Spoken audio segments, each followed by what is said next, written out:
There's a version of this review from December 2015, back when I was still trying to get these out the week after a theatrical release. And if you want thoughtful, nuanced critiques of basically anything, trying to post first with the most is exactly the opposite of how I'd recommend going about it. Even at the time, I was worried that all it was really doing was turning me into a reactionary shithead. And besides, I was mad when I wrote that first draft. But I stopped myself before becoming mad online. It was the near universal praise this film garnered upon release. Whenever we critics speak with one voice about anything, it creeps me right the fuck out. And on the opposite side of the coin, there really is no worse feeling in the world than knowing it really is just you and Armin White out in the wilderness together. So, hoping to find a dissenting voice I could agree with, I logged on to trustyoldyoutube.com to see if anyone else shared my opinion of this Star Wars film.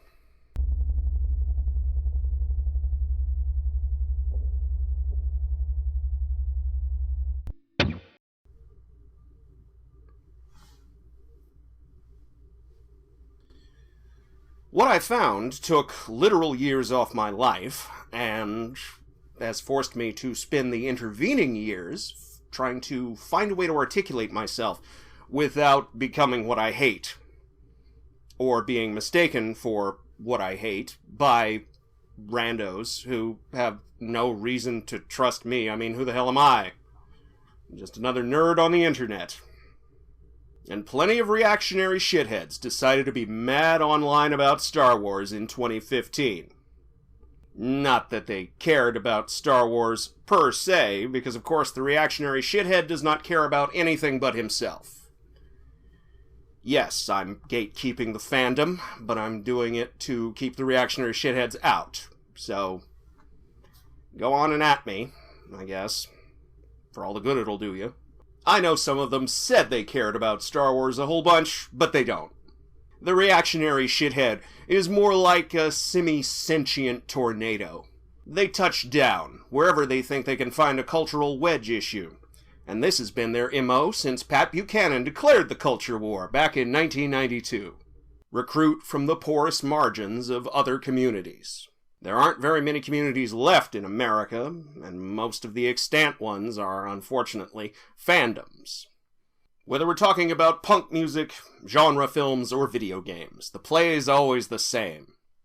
Attract new recruits from the always-there population of angry young men by attacking women, or whoever the scapegoat of the moment is, and anyone who talks about the shit they have to put up with, either in real life or as represented in our popular culture. When they're being polite about it, they say we're making a big deal out of our issues.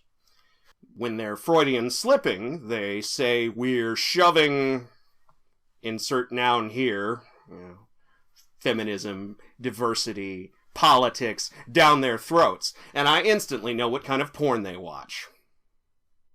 Either way, the end goal is to make any mention of any of this either a horrible imposition or an instantaneous punchline. And plenty of YouTubers spent the entirety of the 2010s doing nothing but this.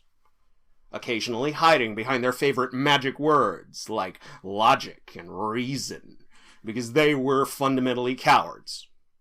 Though the habit of hiding behind logic and reason has fallen out of favor as they've grown to realize their audience is composed almost entirely of smirking nihilists who don't give a fuck about anything except making everyone else as miserable as they are.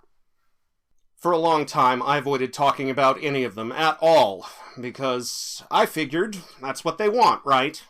That's why we're all here, to get clout, exposure, and I'm the kind of fool who thought if I ignored them, they'd just go away.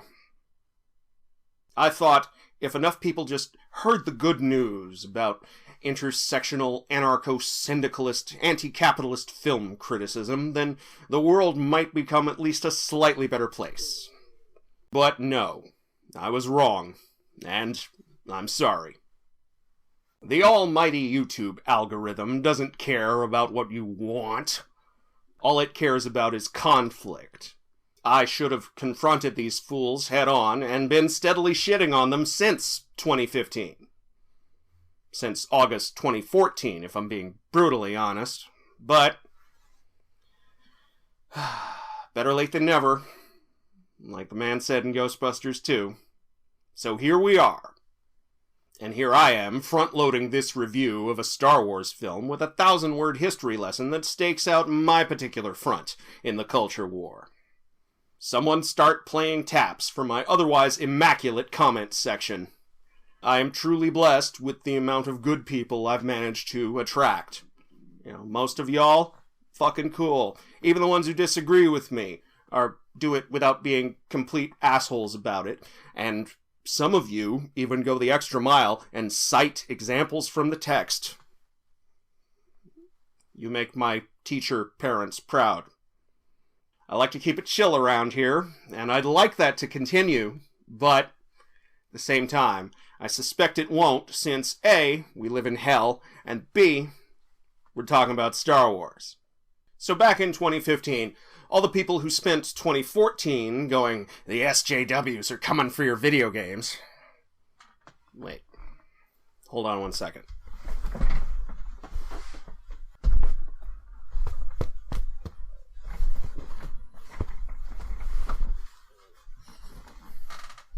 The SJWs are coming for your video games. Decided to get mad about Star Wars. After Star Wars decided to make a big deal out of casting a woman as the lead in their new trilogy. And by make a big deal of it, the reactionary shithead meant hire her and send her on the usual pre-release press junket. This is the kind of deeply reasonable, infinitely logical thinking that would make the reactionary shitheads of the world eventually hitch their star to a New York real estate shithead. Some people wonder where the antagonists of this trilogy, the First Order, came from, but I don't. Not anymore. However they coalesced, it can't be a more absurd story than the one we're living through right now, right here in this galaxy. Oh, wait. You're telling me there's a Star Wars tie-in novel that explains everything, including all of the things that this film pointedly did not? Almost as if they were leaving it open as some kind of multimedia franchise rollout strategy? Wow, I'm shocked. This is my shocked face. Because, of course, the Star Wars saga first continued past Return of the Jedi in 1991. It just made the mistake of continuing in novels and comic books, formats that require the active participation of an engaged audience, otherwise known as reading, and who has time to read anymore?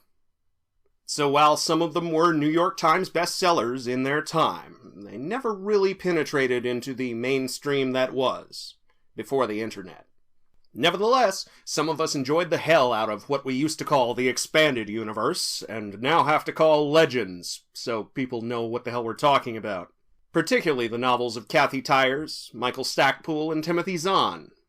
For 20 years, these, and a small army of other mid-shelf sci-fi and fantasy authors, supplied we fans with the continuing adventures of Luke, Leia, Han, Chewie, and the droids. Eventually plotting out over 40 years of these characters' post-Jedi lives. And it was fine. For a while. So fine, in fact, that we started taking it for granted. Sure that it would always be there. Then came 2012, when George Lucas finally sold out and Star Wars new owners declared, we're pressing the cosmic reset button. And we're pressing it so hard it's going to cancel the Clone Wars TV series. Yes, right at the point when it started becoming consistently good. Of course. This left Star Wars fans in basically the same position comic book fans were in 30 years prior, after the crisis on Infinite Earths wiped out the previous 40 years of DC Comics continuity. Some embraced the new with open arms, finally glad that the old was over and done with. Or so they thought at the time. Others rejected the new sight unseen and were left adrift, susceptible to the siren call of reactionary bullshit. The rest of us closed ranks around Star Wars because it was Star Wars. And because the pre-release hype train made sure we all knew that they were not going to do what the prequels did. It's okay, they said, assuaging our obvious fears. We're gonna use real-ass puppets. Haul everyone outside to film in the occasional real-ass location. And there will be no 11th hour pseudo-scientific justifications for the Force. George isn't around to get annoyed anymore at hardcore sci-fi nerds calling his creation science fantasy. So go wild, everyone. It will be Star Wars again. It will feel like Star Wars again, whatever the hell that means. Oh, it means whatever you want it to mean.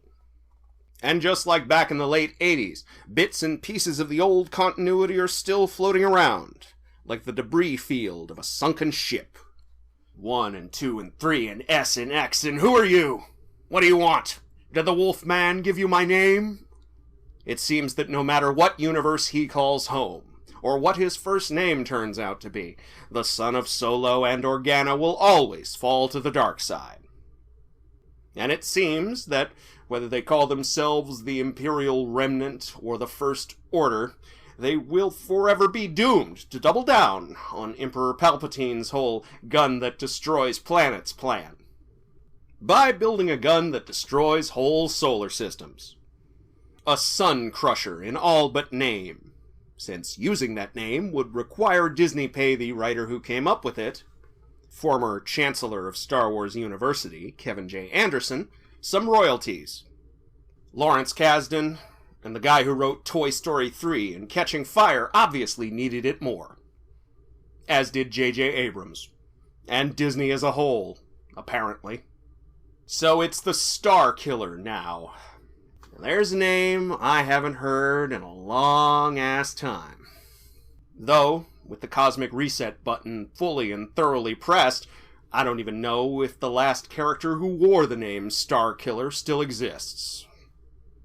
And I'm not really too broken up about it one way or the other, to be honest.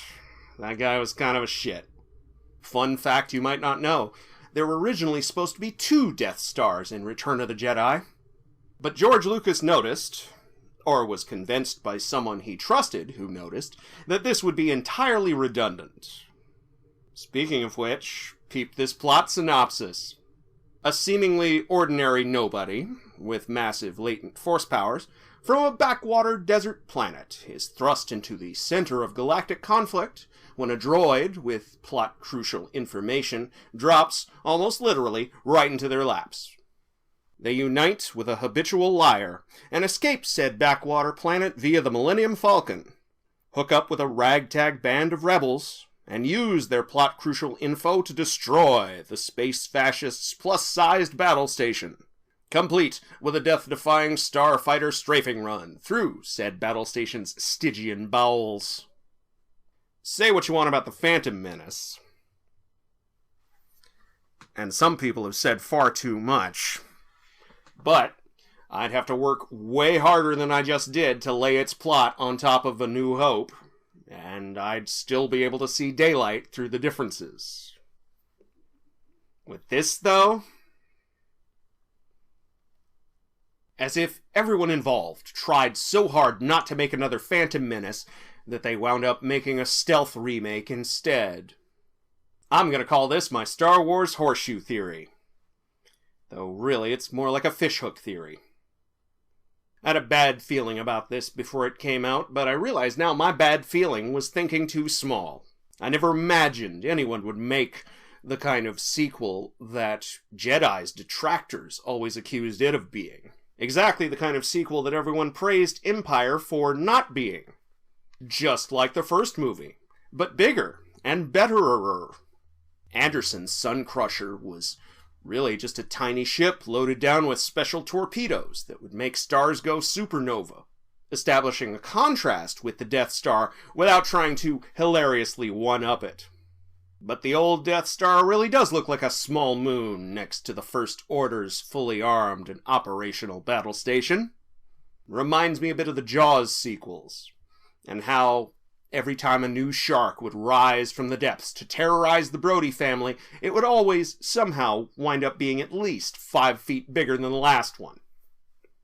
Ah well, everybody knows the middle film is the best one in the trilogy anyway, right?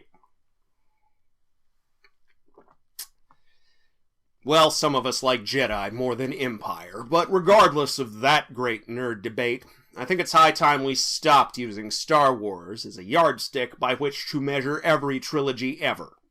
Those 3 original films are the way they are because of historical circumstance, accident, and the collective talents of all involved. Same as with every movie. Trying to recreate them with some kind of formula is a lot like trying to enrich uranium by staring at it real hard. In a few tens of millions of years, you might succeed, but the rest of us are not really going to be content to sit around and play your waiting game. Especially if we have nothing but stealth remakes to entertain us. At least performances are across the board better than anything in the prequels. And that's not nothing. Even Harrison Ford showed up to work for the first time since... 2008? Daisy Ridley's Rey is a far more competent and far less whiny desert dweller than Luke Skywalker was at this point in his trilogy. Seems a bit more human, too. Well, not Terran human, but you know what I mean, right? Here's what I mean. When she finally gets to a planet that's not just one big dune, and gawks at the first standing body of water she sees, my jaw almost hit the floor. Holy shit, I thought. What is this? Is this actual sci-fi characterization in a Star Wars film? Sweet cans and Jesus. I do believe it is, yes. It's not much more than a small lake by our standards, but it's probably more standing water than she's seen in one place her entire fucking life. Praise the Force, it was instantly relatable, because that's exactly the look I give deserts. Also relatable is the fact that Rey starts off far more interested in the basic necessities of survival than any of this First Order, resistance, light and dark side of the Force nonsense. It's probably what Han sees in her, and why they have such an instant bond. A little bit of himself from back in the Halcyon days, before he had to give a shit about any of these simple tricks and nonsense. There's less to Finn than there is to Rey, but that's what I'd expect from someone brainwashed to be a stormtrooper since their prepubescent kidnapping.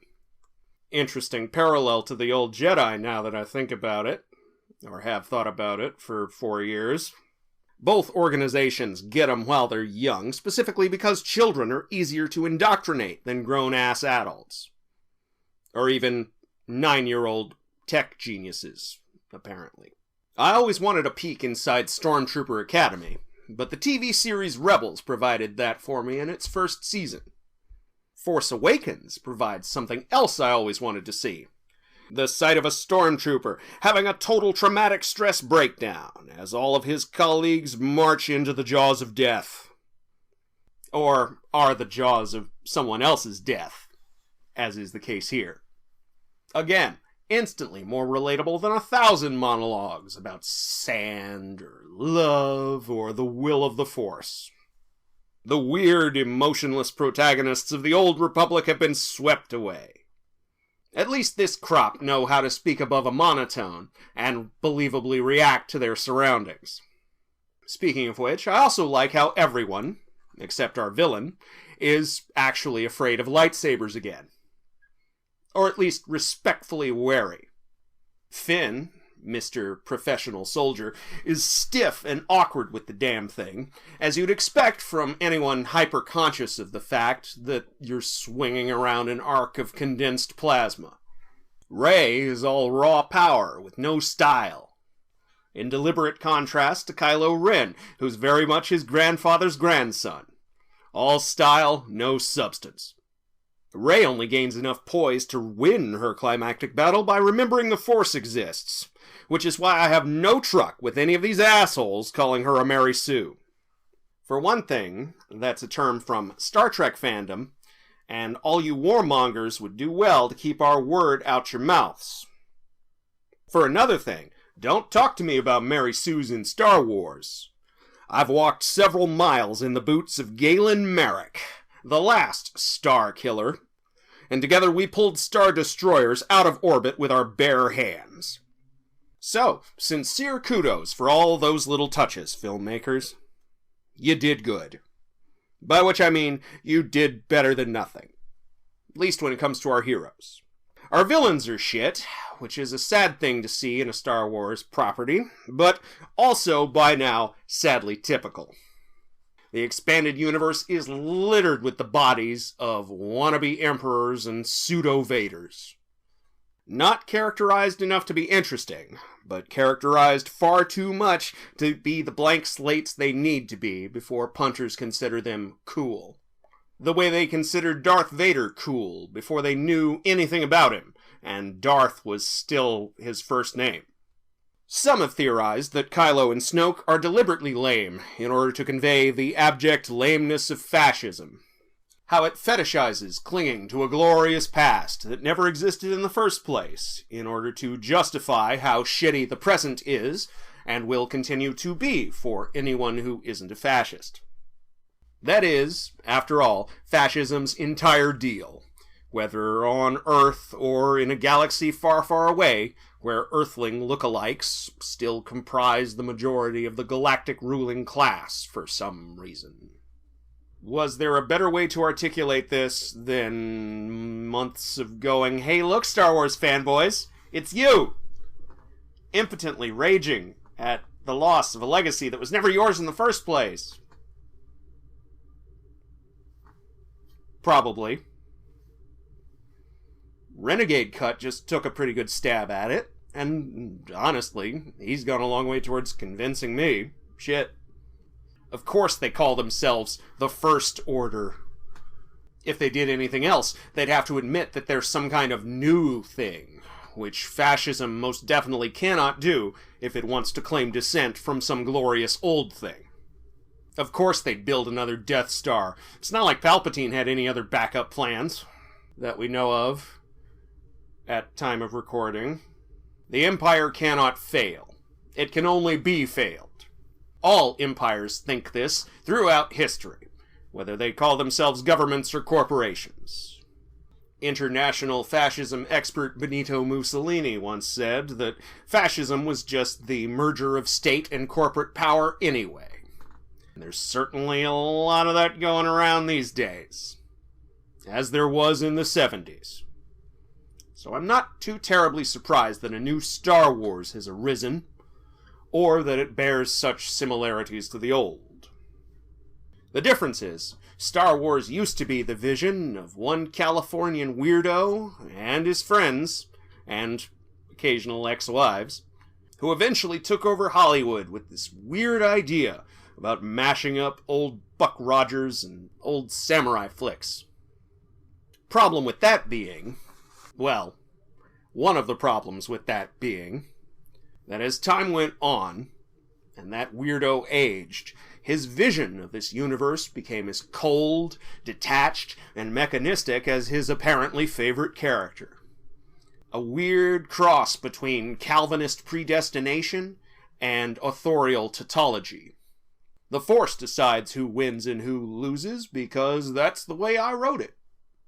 And what can you say to that, except, thanks for letting me know I shouldn't care about any of your characters, George. Great job, buddy.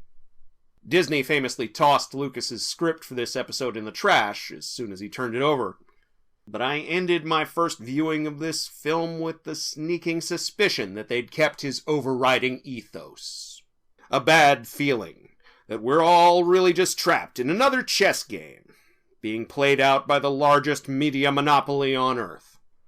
Pawns watching other pawns go through their predetermined motions at the behest of a corporation so spectacularly out of touch They thought Marvel and Star Wars were boy franchises before they bought them. Their words, not mine. But Dave, you say, it's Star Wars. Yeah, the years of hype and all the Christmas time tie-in merchandise really helped me notice, thanks. And hell, I'm not made of stone. Whenever the main theme starts up, I find myself humming along just by reflex action. If I ever got a lightsaber in my hand, I'd probably ruin a few takes by making the noises with my mouth too. And whenever I want to antagonize the haters, I use this picture of Finn in the snow, telling Kylo Ren to come get it. Wish we lived in a world where I could just be meh about this corporate cash-in stealth remake. Didn't have to gatekeep a fandom I'm barely a part of from the reactionary shitheads of the world. But, like I said, we live in hell. And like Booker T. Washington said, you put down your bucket where you are. I think we can all agree the first part of a trilogy is always the worst anyway. No, I know we can't, but bear with me for a second. Back when Phantom Menace dropped, George got almost defensive, even in his own behind-the-scenes interviews, about how it was just the first act of a 3-act structure, where all the setups are set up so the next 2 films can hit the ground running.